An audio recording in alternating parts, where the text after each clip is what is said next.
Shah news में आपका इस्तकबाल है। ताज़ा तरीन खबरों के लिए देखते रहिए शाह न्यूज। शाह न्यूज में आप सभी का खैर मकदम है। जिला कलेक्टर जी रवि नायक ने कहा कि वो शांति वनम और संधि आश्रमों की तरक्की के लिए ताउन फराहम करेंगे जो रेड क्रॉस के जेर एहतमाम अनुकुंडा में चलाए जा रहे हैं। अंग्रेजी नए साल के मौके पर पीर को रेड क्रॉस के जेर एहतमाम अनुकुंडा में संधि और शांतिवनम यतीम खानों ने बच्चों के साथ न सिर्फ केक काटा बल्कि इनमें फल, मिठाई और कंबल तकसीम किए। इस मौके पर जिला कलेक्टर ने कहा कि ये काबिल सताइश है कि बहुत से डोनर्स आगे आए हैं और यतीम खाने की तरक्की के लिए काम कर रहे हैं। इन्होंने कहा कि ये बात काबिल सताइश है कि रेड क्रॉस यतीम खाने में बेशुमार नाबीना, गूंगे अफराद वालिदैन से महरूम बच्चों के साथ तालीम हासिल कर रहे हैं। इन्होंने कहा कि मखैर हजरात यतीम खाने के मुंतजमीन और असातिज़ा जो इनकी ज़रूरियात को पहुंचाते हैं और इनकी खिदमत करते हैं वो काबिल तारीफ़ है। इन्होंने कहा कि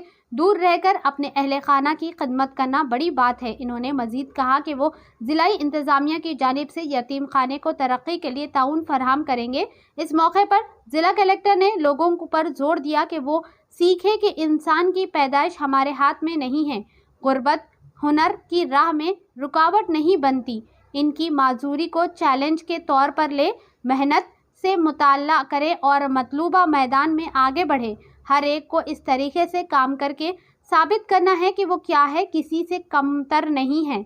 इस प्रोग्राम में जिला collector Satyamani Kunandani, Indian red cross society के जिला chairman Sher Nataraj, vice chairman doctor Samuel खजांची, Jagapati Rao, junior red cross member Ashwini Chandrashekar, red cross committee के मेंबरान भीमा रेड्डी, रमनया और दीगर ने हिस्सा लिया। आइए देखते हैं इस खुसूस में चंद मनाजिर हमारी ये खास रिपोर्ट में। ऐसे ही अहम और खास खबरों के लिए शाह न्यूज़ को लाइक करें, सब्सक्राइब करें और शेयर करना ना भूलें। ఆశీర్వచనం ఈ కార్యక్రమానికి ఇచ్చేసినటువంటి ముఖ్యులు నటరాజ్ గారు, వాళ్ళ నేచర్ కాలనీ కూడా అటెండ్ అవ్వలేని పరిస్థితిలో ఉన్నప్పుడు అక్కడున్న ఆయాలు, వార్డెన్లు వాళ్ళందరూ కూడా దగ్గరుండి వాళ్ళకి అన్ని ఫెసిలిటీస్ ఏర్పాటు చేయడం కూడా వాళ్ళందరూ కూడా it's all hats off to other.